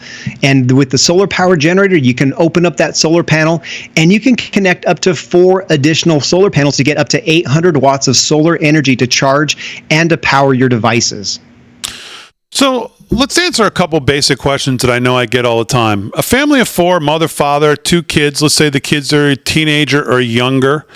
What is the right amount of food, emergency food, for them to have from you guys? You know, that's a question that we get all the time. And what's interesting is over the past 10, 15 years that I've been doing this, the more that I do this, the longer that amount gets. So for example, 10 years ago, they were recommending that you needed to have at least 72 hours worth of food. Today, our preparedness specialists recommend having at least a 3-month supply for every member of your family. And the reasons for that is because we've seen how long it takes to get back to normal, especially for those people that may have been affected affected from a natural disaster or even a power loss or damage to the power grid. It takes time to reestablish those power grids and those just the circuits. It just takes a lot longer now. And so 3-month supply is the bare minimum that we recommend. Now, of course, every family is going to be different, but we do have packages that are as small as a 72-hour kit, and we go all the way up to at least a 1-year supply for one adult. And you can go to, we're speaking with Joe Reek from My Patriot Supply. You can go, of course, to preparewithrav.com, preparewithrav.com. Joe, what's the best offer that's going right now for not only the Live from Studio 6B audience, but for the Real America's Voice audience? You know, right now, if you go to mypatriotsupply.com, you can save up to $200 on our emergency supply 3-month kit. So this price right now is $497. The normal price is $697, and I have been told that price, unfortunately, is going to be going up August 11th. So right now is the time to take advantage of that $200. And the other thing that a lot of people need to understand, too, is if you don't know how to get started, don't know what to do, you can actually give us a call. We have customer service and preparedness specialists 24 hours a day, 7 days a week to get your questions answered. And if you want to be able to call in, you can talk with a preparedness specialist. We'll go over the needs of your family and talk about different options that we have that's going to find the best fit for you and your family, because not every family is going to be identical. There's not just a one size fits all, but we talk about the needs of your family. We'll talk about water filtration. We'll talk about solar generator backup systems, and we'll talk about a good supply of food. All right, great stuff. Joe Reek, always a pleasure to have you on the show. Go to preparewithrav.com, preparewithrav.com, or you can call, like Joe said. Joe, always great having you on. Thanks so much. Thanks, guys. You guys be safe. You too. Joe Reek, My Patriot Supply, preparewithrav.com. Important stuff. Be prepared. You never know. Oh, yeah. Man, look what's going on. You never know what's happening in the world between the stock market and the debt and everything else and natural disasters and all kinds of stuff going on. It's a crazy world out there. Being a little bit prepared, being a little self-reliant, not a bad idea at all. So, all right, let's do some news. News is brought to you by our friends over at 7Cells, 7cells.com, 10% off with code LFS6B. Rick Delgado, what's going on? All right, well, a couple things that I'd like to make sure I get to, but the one thing I wanted to make sure I got to last night, I didn't, so I'm going to do it tonight. This is cut number 8. I'm talking about this cut that came from Jamie Raskin. I guess he was doing a podcast a few months ago, and well, this has been making its way around and basically shows you, when you get down to the election and the results of the election, like we've talked about, Democrats don't want to lose power. They know that if they lose power, everything goes away. Everything that they set up, their endless war, their money streams, all the malfeasance that they are up to and are planning will be shut down, hopefully immediately. And of course, the border will be secured. But here's Jamie Raskin saying, you know what? They don't plan to give up power, even if Trump wins the election. Here's cut number 8. And he's admitting to it. And that's one of these things. They always tell you what you're going to do. We just have to listen. What can be put into the Constitution can slip away from you very quickly. And the greatest example going on right now before our very eyes is Section 3 of the 14th Amendment, which they're just disappearing with a magic wand, as if it doesn't exist, even though it could not be clearer what it's stating. And so, they want to kick it to Congress, so it's going to be up to us on January 6, 2025 to tell the rampaging Trump mobs that he's disqualified, and then we need bodyguards for everybody in civil war conditions, all because the 9 justices, not all of them, but these justices who have not many cases to look at every year, not that much work to do, a huge staff, great protection, simply do not want to do their job and interpret what the great 14th Amendment means. And I'm glad that Sherilyn's creating her new center so we can bring that. Yeah. Sure. Yeah. Yeah, like he's going to interpret it for you. Right. Yeah, okay. Yeah. I'll trust Mark Levin's interpretation of the 14th Amendment and many others who have looked at this and argued this, since these losers like him have started bringing this up. Yeah. Thanks, but no thanks. Yeah, it's amazing. Good luck with that. And he mentioned civil war because that's what they want to do. That's what they hope to do. That's their agenda, because I think they kind of know that this is getting away from them. We'll have to see how the next 90 plus days pan out, but they're telling you what they're planning if they don't get their way. So we need to be prepared for it. And, having Joe Reek on, that kind of lends it to that conversation is like, be prepared because we're going to see things that are probably going to scare a lot of people. Just don't get sucked into them. And, be smart, have your head on the swivel kind of thing.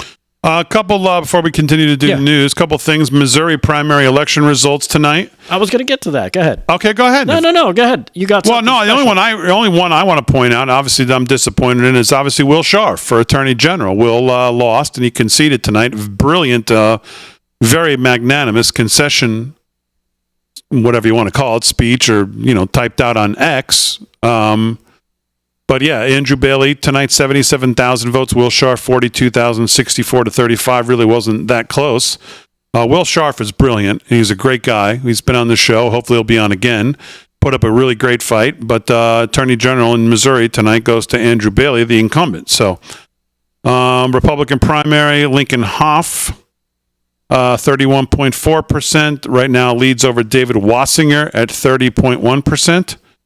That's for lieutenant governor on the Republican side. You also have for governor on the Democratic primary, Crystal Wade. Looks like she's going to win on the Republican. Mike Kehoe, who I believe is the incumbent, yeah. right? Yep. Is beating Bill Eigel by about 10 percentage points right now with about 24% of the vote in. Obviously in the Senate, Holly ran pretty much uncontested, and for the Democrats, Lucas, somebody or other is winning there. So, and speaking of Missouri, as you can tell, I really care about the Missouri. Yeah, I see that. The results. Whatever. Two stories out of Missouri. Cori Bush is getting walloped, so that's good to hear. She's losing her primary. Boy, on a day where the squad takes center stage, and not that they haven't already, but yeah. And another and another candidate that was close to my heart, Damon. Cut number 6. Can't wait. My favorite, Valentina Gomez. Here was her ad from this morning. That's Rick's new girlfriend. She was I running just voted for myself. Secretary of State. It's not about blue. It's not about red. It's about doing the right thing for the American people and speaking the truth, even if it costs you your job, your reputation, or your net worth. God is great and He's always watching. Let's make America great again.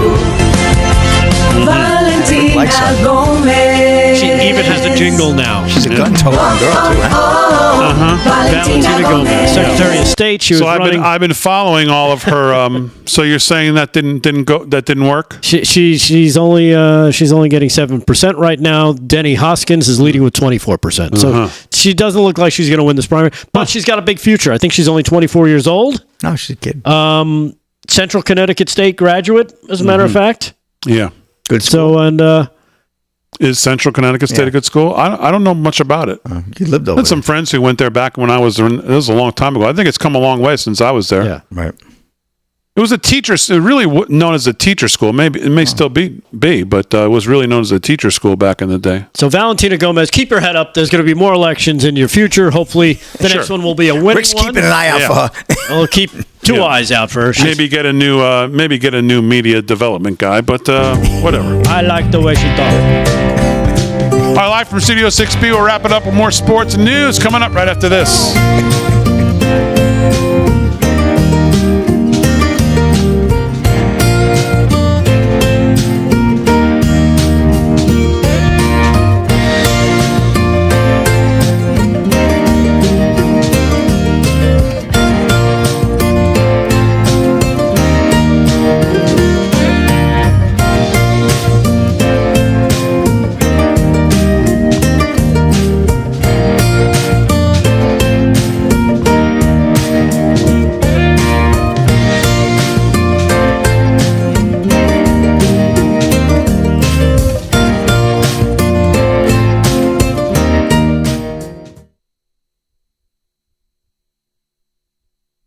All right, social media. Let's see what's going on. Someone said last segment already. I know. She's going to be back with a vengeance. She's going to say hello to my little friend. Yeah. Okay. We'll see. She keeps doing spots like she did this time. She's not going to be back. Delgado can get away with this because he's a Hispanic guy. But if I said this, I'd be in trouble. Again, whoever was in charge of her media and told her that was going to get her someplace in this party. She needed something to stand out. Now she's a player. Now people take her seriously. She's going to be back, though. You think she'll be back? She's only 24. 7% serious. Yes, that's 7% more than I would have gotten. Well, if you ran the same ads, probably. Big D's a producer. He knows how to shoot stuff. No, I mean, they're terrible. They're like they're different, but I mean, it's like these setup ones did you see the one Kamala released today? We're supposed to believe that that's her first phone call to Walz to accept the job. God, it's just cringe level a million. Talk for 2 weeks. Can I see this? Oh, do we have it? Right? Oh, it was borderline the same. It was as bad, if not worse, than the Obama one. Gold-plated. I mean, phony. it's cringe level a million. Find it. Was she cackling? Joe, we did it. We're supposed to believe that was the phone call. Joe, we did it, Joe. Hello? Hello? Is this Minnesota? God. Is that what he said when he picked up? So, I'll play it. Just terrible. Good Lord. Hello? I think that would be one of those names and numbers that would be pre-programmed in his phone. He knows his call. Right? Well, you can judge for yourself. My favorite part is they put this like silence after she asked him, like he's just hearing it for the first time, like he's going. Tampon Tim.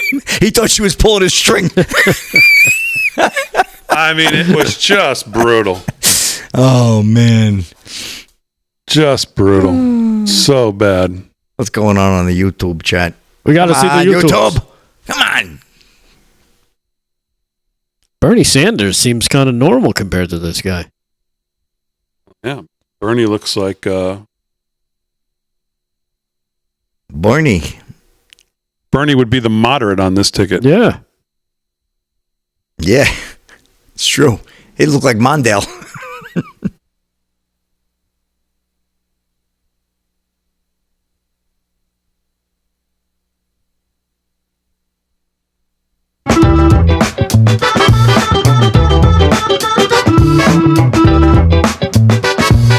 All right, 13 to the hour, live from Studio 6B. On a Tuesday, Slick's been doing sports. Do a little more here. Do a little more news with Delgado before we wrap it up. Harry on the highway, spinning the tunes. Aaron, of course, holding it down as always. So let's get to the cringe moment of the day. I mean, I don't know who decides that these are good or who's in charge of directing these or producing them, but they are cringe level a million. Here is what the campaign put out today. Remember the Obama one that Trump made fun of the other day? Was so great making fun of it. Here's the new one today. Hi, this is Tim. It's Kamala Harris. Good morning, Governor. Good morning, Madam Vice President. Listen, I want you to do this with me. Let's do this together. Would you be my running mate and let's get this thing on the road? I would be honored, Madam Vice President. The joy that you're bringing back to the country, the enthusiasm that's out there, it'll be a privilege to take this with you across the country. Well, let me tell you, I have just the utmost respect for you. I have really enjoyed our work together. You understand our country. You have dedicated yourself to our country in so many different and beautiful ways. And we're going to do this. We're going to win. And we're going to unify our country and remind everyone that we are fighting for the future for everyone. So let's get out there and get this done, okay? Let's do it. Do the work in front of us. Let's win this thing. That's right. All right, buddy. I'll see you soon. Take care. Thank you. Okay. See you later. Bye. Oh, man. That was terrible. That was tacky. I mean, hey, let's make you look normal. Put on one of them hats. Yeah, this is Tim. This is Tim. Oh, this is Tim speaking. when you go shooting ducks, put on one of them hats so people think you're one of them. But put on some white shoes and some khakis so you kind of look normal. Stop. That is stupid. Nobody knows that. Nobody thinks that's real. He was just sitting there waiting for that. Yeah, call he was too. sitting there. He was sitting there by the window, right by his clock there. Yeah, clock. This is Tim Cohn who's calling here. Oh, Madam Vice President. The clock is probably stopped and only right twice a day. I was just cleaning my 12 gauge before I go out and rustle up some mallards in my white sneakers. Let's just hear that. What a Let's just hear D-bag. that one more time. Let me just hear this one more time. One ringy. Hi, this is Tim. Hi, this is Tim. It's Kamala Harris. Good. Hi, it's off, Kamala Harris. On one ring. Right off the top. Nobody answers that phone that quickly. Nobody. No Half a one. ring. Let me sit in this exact position here. Yeah, hold on. Hello, this is Tim. How's my lighting? Of course it's Tim. She's dialing your number, Hello, idiot. it's Tim. I don't know. I answer your I phone? still Hello, think it's the Rick. Obama one is worse. Oh. Actually, now having watched it a couple times, but that's cringe level 1,000 too. The Obama one is worse because of the microphone that she's wearing on her lapel. If you remember, this is just supposed to be some moment that he called and we caught it on tape.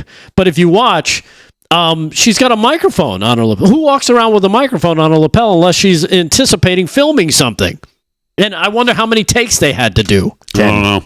All right, let's do a little more sports and news. Slick, I'll come to you first. What's going on? Hello, this is Rick.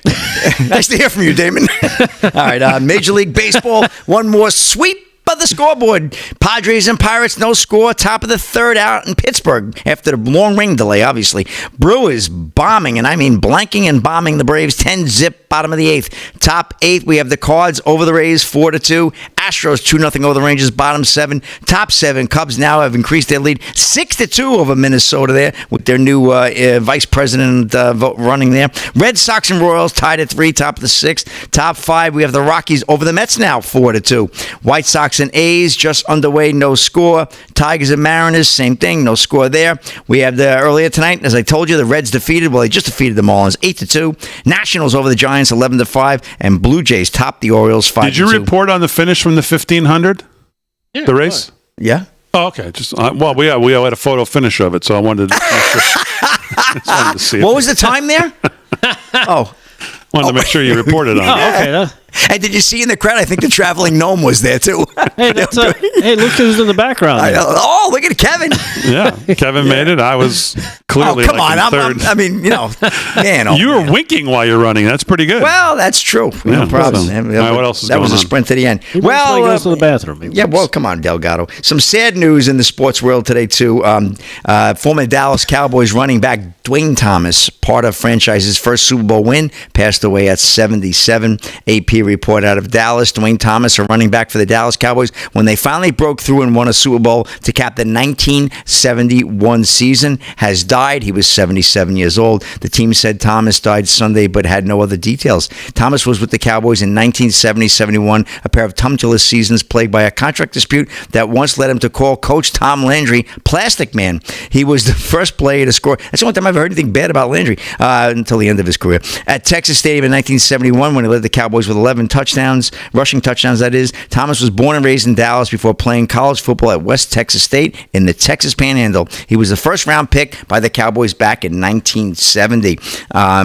So long story with him. He was always kind of a troubled player. He was only with the Cowboys for 2 years, then left the team, but he was a really good running back, I have to tell you that, and he did win a Super Bowl with them, so he had passed away on Sunday, but it's not a surprise that it would take 2 days for this to be released because he was a very private guy and kind of a head case with the team, but obviously we wish his family and him to rest in peace, and he, like I said, he had that one good run with Dallas. And that's a wrap in sports, Big D. Some other Olympic news, but that 1500, that took the cake, and that video there, that picture you had of us, absolutely great photo finish there with Delgado in front. Yeah, well, Yeah, you did it in 6 minutes. That's what I do. I win. Yep. All right, very good, Slick. Sports brought to you by Mike Lindell. LFS6B is our promo code to use at checkout. Great savings from all the great stuff at MyPillow. Delgado, what else is going on in the news? Well, if you want to talk about more Democratic stupidity, I point you to no one else but Nancy Pelosi. Yes, Nancy Pelosi, who is now, I guess she's entering a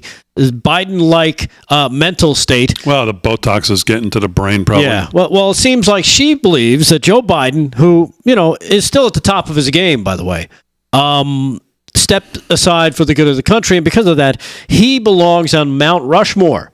Did you hear about this? No. Yes, she does. She really believes it. Here it is, cut number 7. Nancy Pelosi, of course, extolling the virtues of Joe Biden, why he should be on Mount Rushmore. In a good place to make whatever decision, top of his game. She's swatting flies. Such a consequential president of the United States, a Mount Rushmore kind of president of the United States. Want to know what comes next? That he belongs up there on Mount Rushmore. Lincoln and Joe Biden. But you got Teddy Roosevelt up there, and he's wonderful. I don't say take him down, but you can add Biden. She's got rocks in her head. Biden. You can add Biden to Mount Rushmore next to Teddy Roosevelt. Yeah, don't take Teddy down for Biden. Of course. No, don't do that. Oh, boy. Put him right next to him. Well, I mean, again, this is what happens when you do too much. Don't do drugs, kids. Yeah, I think she's stoned. Even if it's to try to make your face look better. I mean, yeah. She's got to be. This had to be before the market crashed the other day. She's got to be. Oof. Oh, yeah.